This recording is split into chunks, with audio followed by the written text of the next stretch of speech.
Good morning. Today's Monday. Today we're learning the fourth Perek of Maaser Sheni. Tomorrow is the fifth Perek, and we finish Maaser Sheni tomorrow. And we start Challah Mr. Shem on Wednesday. Today's shiur is sponsored by Nishmas Aaron Nachum Ben Simcha Cohen, Yeshua Mordechai Ben Shepsel, Brach and Star B'Shmuel Leib, and Miriam Moshe Ben Yosef. May the Nishmas all have an aliyah. Okay, Perek Dal Mishnah Aleph Hamalech Perus Maaser Sheni Makom Hayok Hayok Makom Azol.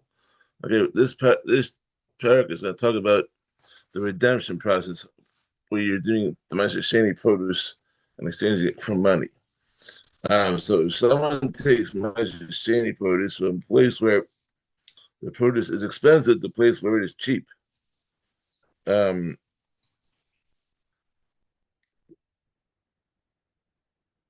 um, the person is not supposed to be schlepping the produce around from place to place. He's supposed to take it from his location up to Shalim and not pass through different towns on the way.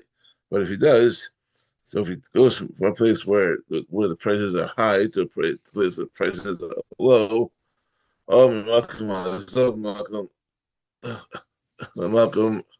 Hayoker, or from a place where it is cheap to a place where it is expensive, he redeems it for the market price in its current location, meaning that the location where he performs redemption, whether that price is high or low.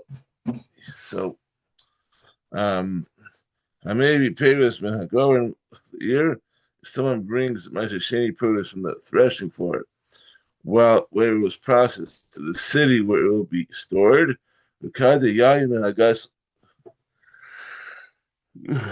Excuse me. Sorry. Or someone brings jugs of Maaser Sheni wine from the wine press where it was processed to the city where it will be stored. Since the food sells for a higher price in the city than at the fields or wine presses, the additional value that it has in the city is added to the Maaser Sheni. It must be redeemed at the city price. The Yitzios, so, and the expense of bringing it to the city is paid from the owner's assets. He cannot deduct it from the value of the produce when he redeems it. Mishnah Beis, Podim Ashisheni Kishar Azol. One may redeem Ashisheni produce at the cheap rate. That's the lower wholesale price the merchant pays to buy goods from a suppliers. Low and not one you not redeem the Maaser Sheni at the higher retail price at which the merchant sells goods to his customer. A person may exchange the Maaser Sheni coins at the rate that the money changer uses when he takes change. When he takes a number of small coins and gives a larger one in exchange. Below commercial and not at the rate that the money changer uses when he combines coins, the small coins for a larger one. For example, if money changer charges, if a money changer will charge 25 mos for a seller, but when he gives a mos in exchange for a seller, he'll give only 24 mos because he's making a profit.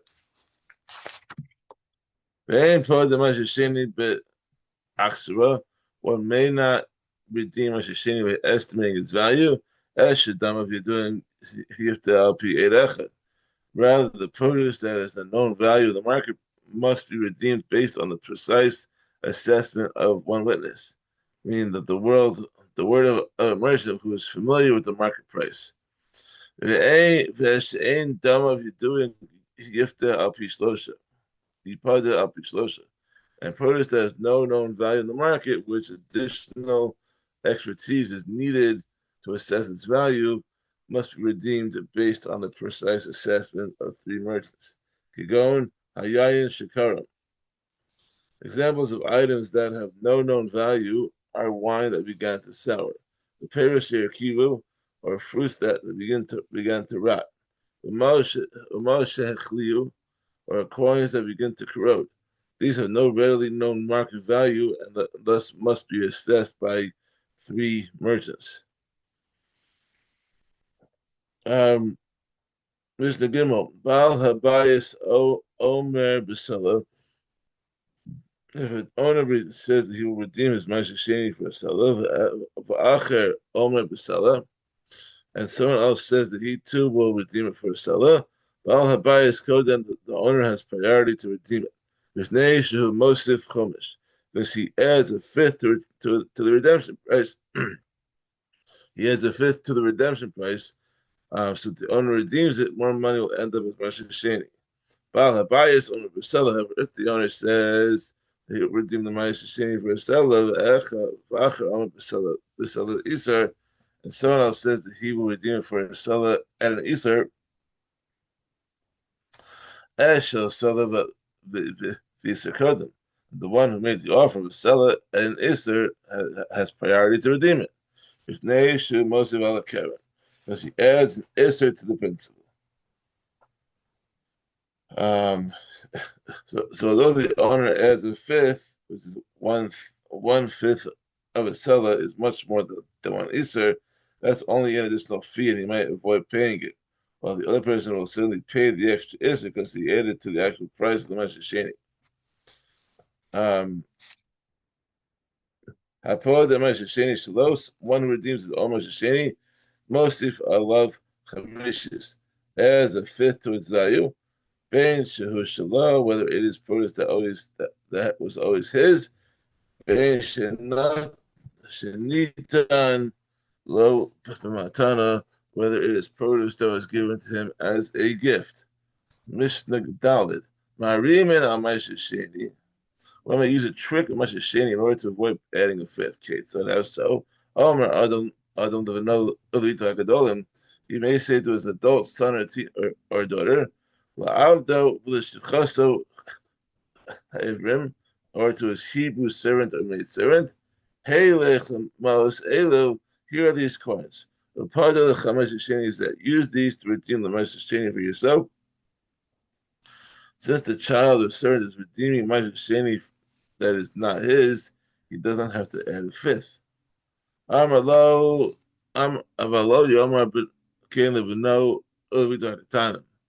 a person cannot say this to his son or daughter who are minors, or to his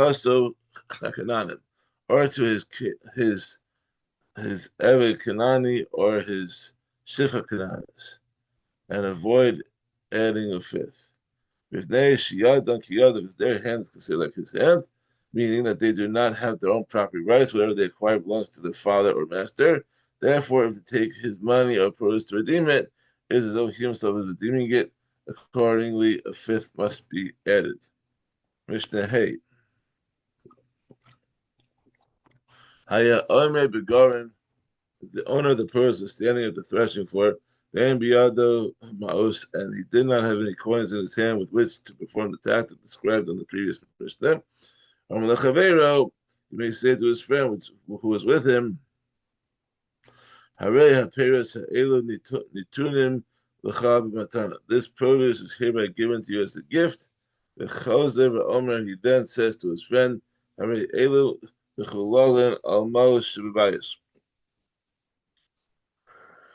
this produce is hereby redeemed upon coins that I have in my house. Since the produce now belongs to his friend, the original owner can redeem it with his own coins without having to add a fifth.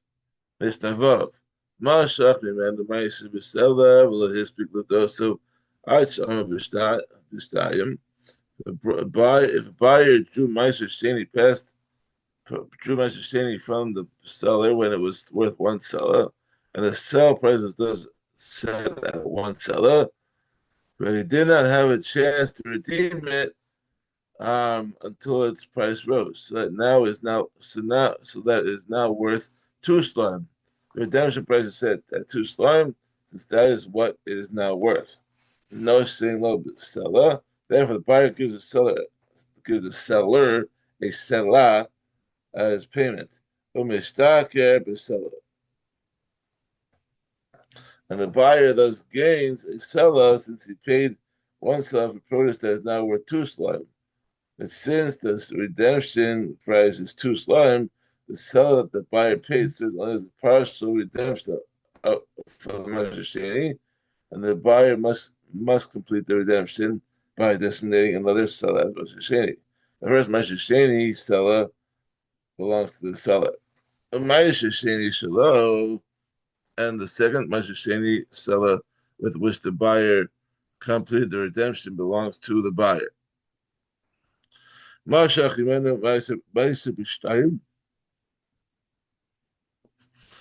the buyer drew Maaser Sheni produce from the seller and it was worth two slime, and the sale price was thus set at two slime, although he speak with those two ad she'ama b'seller, but he did not have a chance to redeem it, to pay for it, until its price decreased, so it is worth only one seller. The price redemption is set at one seller. No say no seller mechulin. Therefore, if the buyer gives the seller one seller, which is half the purchase payment from his chulin money, and since the redemption price is only one seller, this money redeems all the produce. The seller shall mention sheni silo, and he must pay the other seller from his own Maaser Sheni money. Since the Maaser Sheni is already fully redeemed, the second coin is not being used for redemption. Therefore, he may use the coin that's already above that is already Maaser Sheni to pay for it. If their seller is Amaretz who cannot be trusted to treat Maaser Sheni properly, the buyer may not pay him with Maaser Sheni money. Notice they know with the money, but the buyer may give him the second seller money with the sanctity of Maaser Sheni of the money, which may be given to an Amaretz. Okay, halfway there. Meshna Zion. Apode Maaser Sheni lo karashin. Someone redeems the produce of Maaser Sheni by setting aside coins that correspond to its value. They did not call the coins by name, and they did not declare when he set aside the coins. Then this is the redemption for the Maaser Sheni produce. Rabbi Yossi Yomer Daya. Rabbi Yossi says it's enough that he set aside coins and the Maaser Sheni is redeemed. Rabbi Yehuda Omer Tzarich Lefarish. Rabbi Yehuda says you must specify verbally that the coins are redemption money for the Maaser Sheni produce, and if you did not, the redemption does not take effect.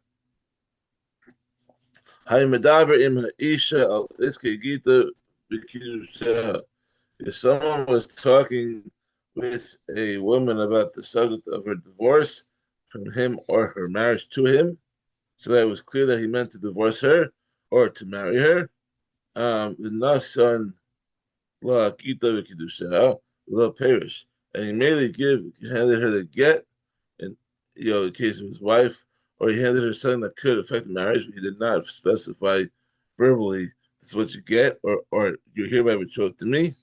He didn't say that. Um, Rabbi Yossi Omer, Rabbi Yossi says, Dayo, it's enough that he handed it to her silently, and divorce is or betrothal are valid.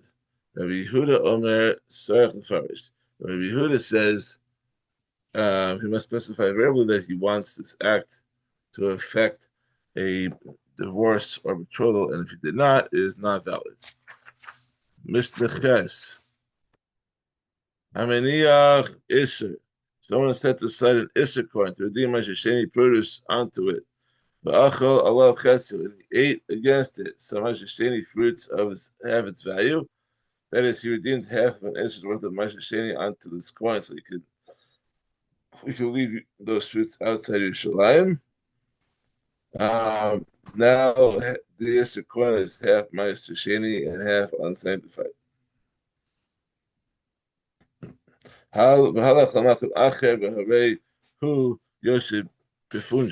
then went with his Isser coin to another place where the value of an Isser is higher, so that it buys as much as a punjon, which is twice as much as an Isser.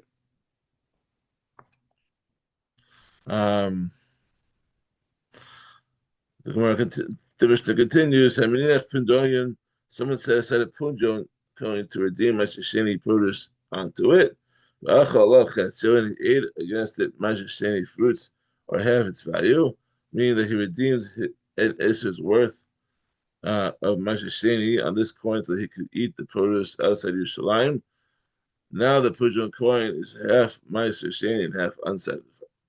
V'halach l'makom acher harihu yotzi be'isr.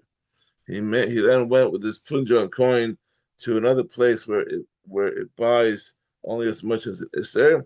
O chalav od pelik. O plug. The law is that he may not redeem and eat against his unsanctified value in it, left in it by another half of. Again, I'm getting a little tired here. The law is that he may not redeem and eat against the unsanctified value left in it. It left in it if another half an isser's worth of Sheni fruits.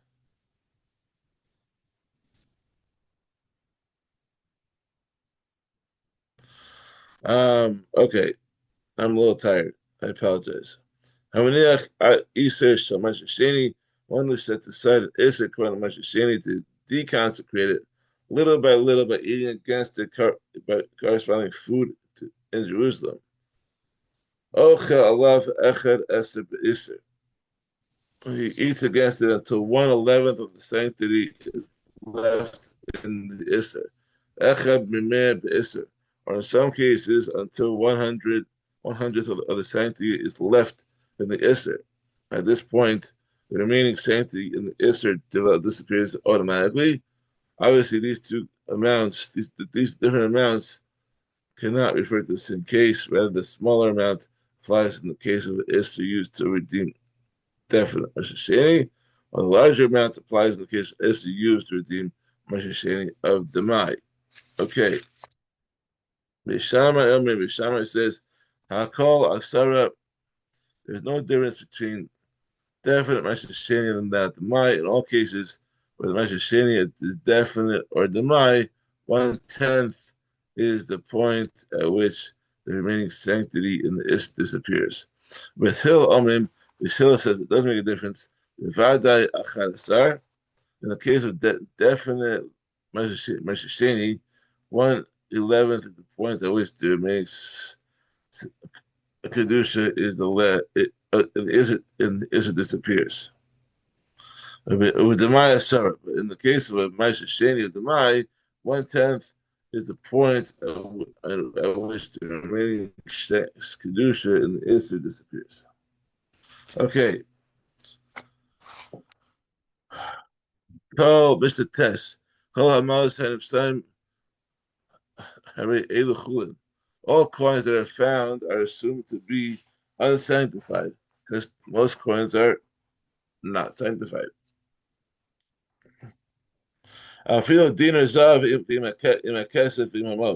This applies even if one found a gold dinar together with one of silver and with copper coins in the same pouch, which might suggest that they are shitty coins that were being kept together.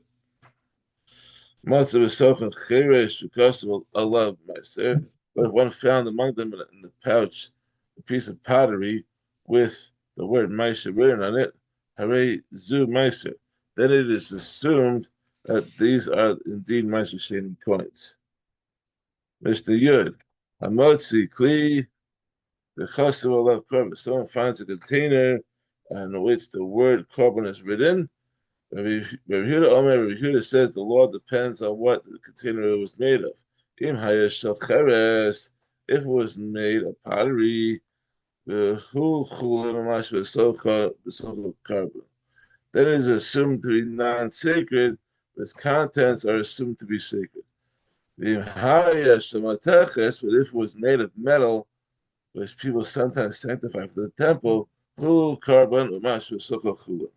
then it is assumed to be sacred, but its contents are assumed to be non-sacred.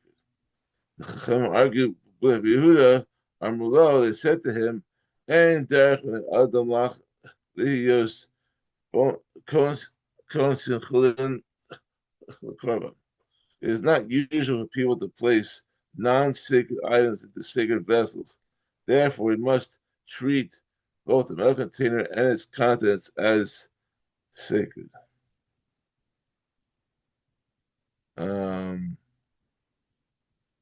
Okay, Mishnah Yud Aleph. Two more to go. Yud Aleph and Yud Beis. Hamotzi Kli Uchasav Alav Kuf. Someone found a container with the letter Kuf written on it. Korban. We assume that the Kuf stands for Korban, and the law is the same as discussed it previously. Mem, Maaser. If the letter Mem is written on the container, we assume that it stands for Maaser, and the contents is Maaser Sheni. Dalet for the Mai. The letter Dalet is written on the container. We assume that it stands for the Mai, and the contents of are the Mai. Test. Well, the letter Test, if it's written on the container, we assume that it stands for Tevel, and the contents are Tav for Truma. If the letter Tav is written on it, we assume that it stands for Truma, and the contents are Truma. Why do we assume that these letters are short for those words? Shivashas Sakana Hayakosvin Tav Takas Truma. Because in times of danger, when the non-Jewish authorities in Israel decreed that the Jews shall not perform mitzvahs, they write the letters Tav. They write the letter Tav instead of Truma on their Truma containers to hide the mitzvah observance from the persecutors. And they did that for all, and not just for Truma. Rabbi Yossi says, "Kulam Shem Shemos Bnei Adamim." All these letters are possibly abbreviations for people's names. For example, the Kuf stands for Kahas, then for Moshe, Dalet for Daniel, and Tes for Tovia, and Tuf for Tanchum. Therefore, we may assume that the letters were meant to mark the name of the container's owner, and the comments had no kedusha at all. Amar Rabbi Yossi says, "Afilu matzah chavesh himalaya peris." Even if someone found a barrel full of produce, chuma, with the entire word chuma written on it, these contents are assumed to be ordinary non-sanctified produce. Shani Omer, because I may assume and say, Eshtaka the Haisa Peros Chuma Upina. Last year I was full of Truma produce, which is why the owner labeled about Truma, but had then emptied it and refilled it with non-sanctified produce this year, and neglected to erase the mark. And lastly, for today, Mishnah Yud Beis, Ha'omer Levino Maaser Sheni B'Zaviyah Zu. If someone says to his son, "Let the bag of Maaser Sheni coins in one particular corner of the house," Matzah B'Zavis Acheres, and the son went and found the bag of coins, but only in a different corner. These coins that he found have no kedusha, because we assume that they are not the Maaser Sheni coins which his father referred. Another case, Hayasham Mana Matzah sign. The father told the son, Amana, which is 100 zuz, Maaser Sheni coins is there in that place. And the son went and found 200 zuz there. Ashar Chulin, 100 are Maaser Sheni, and the rest are non-sacred. And finally, another case, Masayim and Matzah, if the father told the son, 200 zuz and Maaser Sheni coins are in that place, and the son went and found only one mana, Hakol Maaser, all the coins that he found are Maaser Sheni, because we assume that they are all the coins which the father referred to. Thank you for joining us. That's the end of Perek Daled, and we'll continue tomorrow, Perek Hay. Have a wonderful day.